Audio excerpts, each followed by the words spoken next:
good, y'all? It's K the Huncho, bro. You already know the vibe, bro. Today we looking at a doozy, bro. Yo, if you do not know sports, this is the time to get to know sports because a lot is going on right now, and they are bugging with the NBA trades, bro. I think y'all know where I'm about to go with this, bro. But Luka Doncic just moved into the LA Lakers, bro. The Lake Show. This is a weird move, bro. Dallas Mavericks just lost their man. When I say they man, I mean their man. So today, we're going to look at some facts, bro. Shout out Mike Krzemba. That is my guy. I've been watching him since I was little. We're going to see what's up.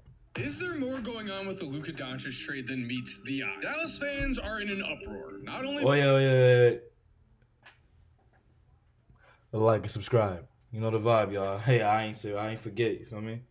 Let's get to it, though. Because the Mavs gave away a generational talent who is just 25 years old, but also in what can only be described as a heavily suspicious move, Dallas GM Nico Harrison only worked with the Los Angeles Lakers, the NBA's biggest market, in order to make this deal happen. The Lakers now have an international superstar, and immediately, Luka's jersey sales jumped from number 6 in the league to number 1 almost overnight. A positive for the league and Los Angeles fans, but Dallas fans have been going to extremes. Yeah, bro. Coffins outside of the Mavericks arena and demanding they had a funeral with the Mavericks. This raises a huge question that cannot be ignored. With NBA viewership dwindling, was this Luka Doncic trade part of something greater? An attempt to raise viewership at the cost of Dallas Mavericks fans? Or was this just a very questionable move by Dallas? As it turns out, we have 4 different pieces of possible proof to point that something weird might be going on here. What's up, Mike here, and we are on an NBA trade deadline grind, so I just want to say make sure to subscribe and turn on post notifications. That way you never miss a video. Jumping into the alleged proof. The first piece of possible proof is, of course, the Dallas Mavericks did not talk with any other teams. It was at first reported by league sources that the Mavs did reach out to one other team, but as you're about to see, we are getting inconsistent reports here, which is suspicious, and general manager Nico Harrison said at the press conference after this deal that he did only talk to one team. He did only talk to the Lakers' Rob Pelinka. NBA executives have been outraged and stunned by this fact. They would have loved the chance to trade for Luka, and here are 4 different comments from NBA executives. Unfathomable. I'm stunned. The return sucks. Your job is to get the best return, and it's short-sighted. If you want to do this, shop the guy. The deals you could have gotten for him are ridiculous. No players was involved in this decision.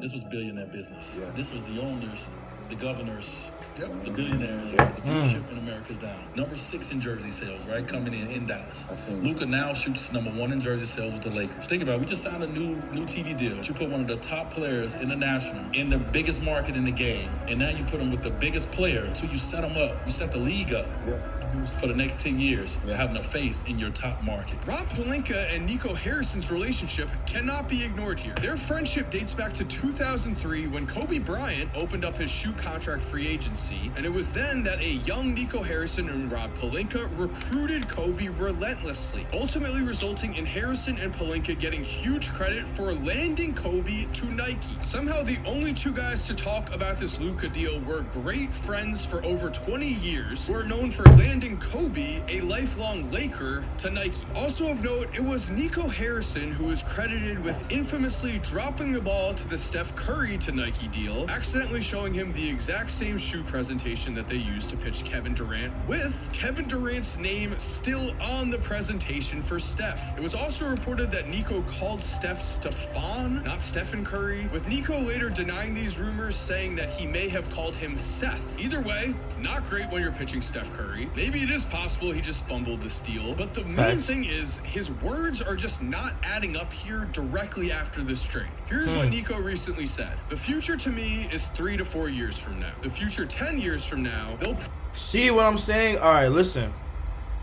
I get what they're saying with this stuff, because listen, y'all. With Luka, bro, he's going to be a good prospect. Good prospect for the next couple of years, bro. He's only 25, bro. Which means that he's just hitting his prime for real. Prime is really from like 24 to like 29 if you're really nice. Like 30 plus if you're really nice. But 24 to 29 is like a man's really athletic prime. So from there, right, Luka just hit his shit. He made the finals with y'all last year, bro. So the question is, why would you put him on a new team if it wasn't just for boosting revenue?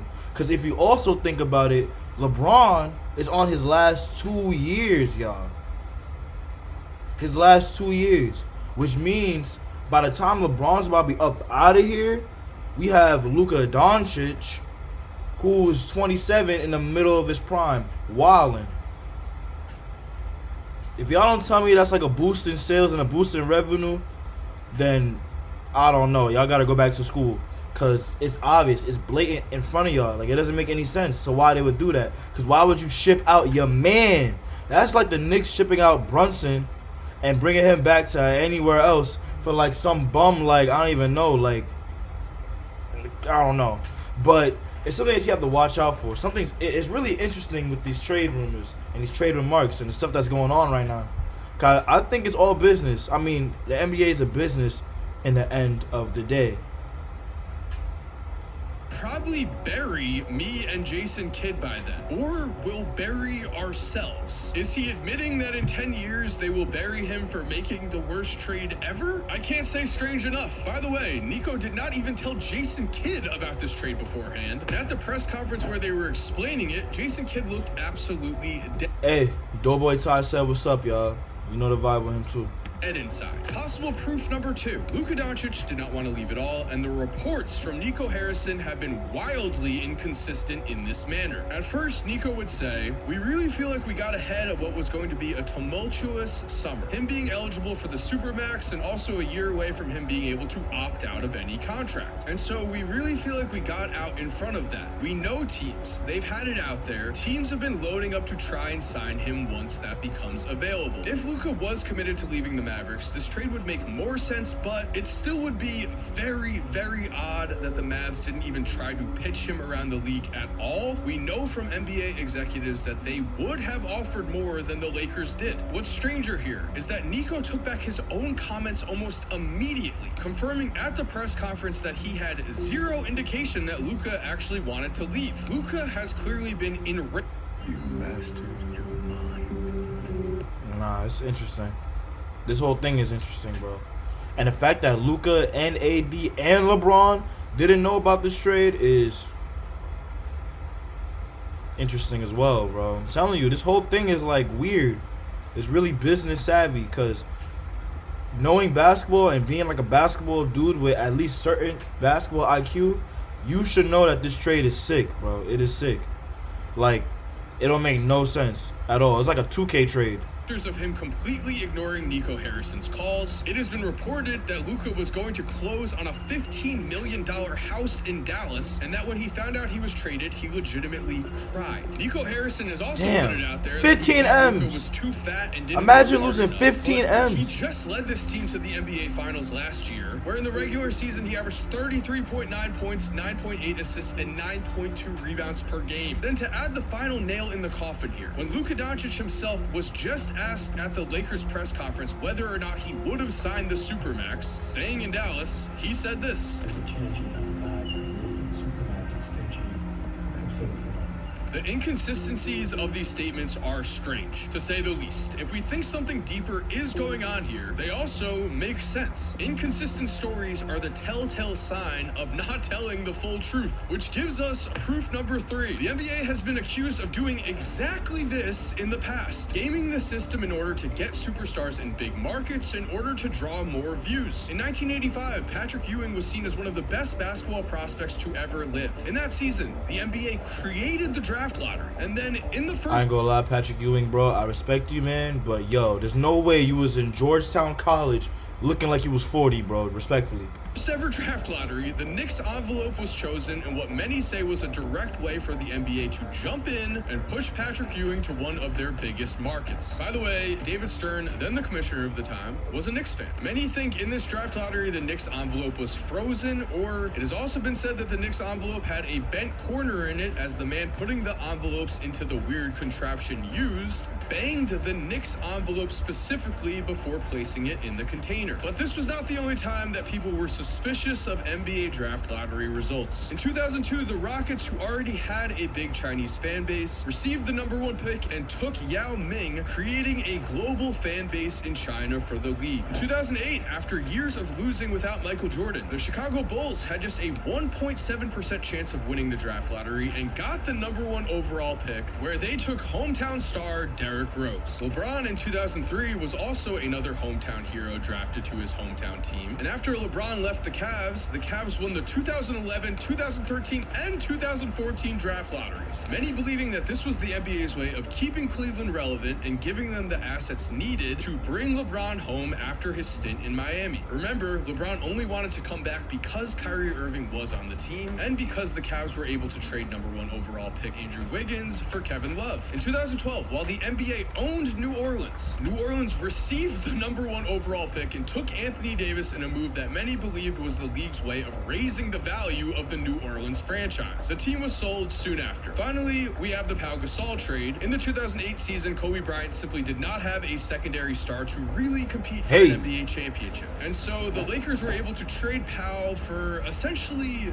nothing big. NBA executives were almost as mad back then as they are now. Again, many implied the NBA had a hand here, as they wanted to get the Lakers and Kobe Bryant back into contention. None of these are definites, all of them are theories, but that leads us to the final point of proof, which is the most suspicious or the one you can write off. You can choose. That final piece of proof is that the Dallas Mavericks want to move their team to Las Vegas. Reading directly from the New York Post here. In this theory, the Mavs' new owners, who bought the team from Mark Cuban in 2024, don't necessarily care about the team and instead want the gambling revenue they were expecting to get out of the purchase. A new bill was introduced in Texas on January 14th, 2025, and Texas legislators will reconvene to vote on legalizing sports betting, but it is not expected to pass. All for money. You hear all for money. From key government voices and delegates. The final bit of leverage that the Mavericks owners may need is to tank the team and incite so much rage in fans that they are no longer welcome in Dallas. This may seem like a stretch. Maybe it is. But the new owners, the Adelson family, are majority shareholders in Las Vegas Sands, a casino and resort company in Las Vegas. Many have speculated that when this family took over the Mavs, they were expecting legalized sports betting to pass in Dallas, where they could then do what they do and use their company to build up new casinos and resorts. However, since it is now speculated that legalized gambling will not pass in Dallas, many say that the new owners never cared about the fans at all, and they are now purposely tanking fan interest in order to give them the perfect excuse to move the team to Las Vegas, where they can make a fortune off of gambling money. A wild claim, but if this is true, this trade goes even deeper than we possibly imagined. So there we have it. Thank you for watching. I hope you enjoyed today's video. If you are new to... What do y'all think, bro? There's a lot going on with this trade stuff. It's really interesting when it comes to, like, the real, like, business aspect and the business part of the NBA, bro. They do a lot of tanking and a lot of, like, sacrifice in order to make sure that their revenue and all their extra stuff is going through. So, hey, I got nothing towards it because, you know, I mean, end of the day, the NBA is a business. Excuse me. End of the day, the NBA is a business. So they're going to do whatever they can to make sure that their revenue and their viewership and everything else is peak, top notch. You feel me? They're going to make sure that everything is crazy. So I wouldn't even be surprised if Kevin Durant goes to the Knicks or like anywhere else crazy, because we still got KD that's out here. Kyrie could be out here still, even though he has till summer. Curry could be out here. LeBron Ramon could still be out here. Remember, he has his 1 year too, 2025. Everybody's up for grabs right now, bro. Jimmy Butler too. De'Aaron Fox went to the Spurs. Everybody else went to the Kings. Zach LaVine and the whole nine. So it's really, you got to watch out for this stuff, man. Not watch out. It ain't like we could do anything about it, but parlay-wise, hey, be careful, bro. That's all I'm going to say, because I'm going to wait till, you know, the end of this deadline, All-Star break, to really then, you feel me? But, hey, man, say, man, y'all know the vibe, bro. It's K Don Show, man. Keep balling, keep hooping. Y'all know what to do, man. Let's go Knicks. Take it to home. Take it to the championship. You know the vibe. Hey, I love y'all like cook food. Stay safe, stay dangerous. Like and subscribe. Know the vibe, y'all.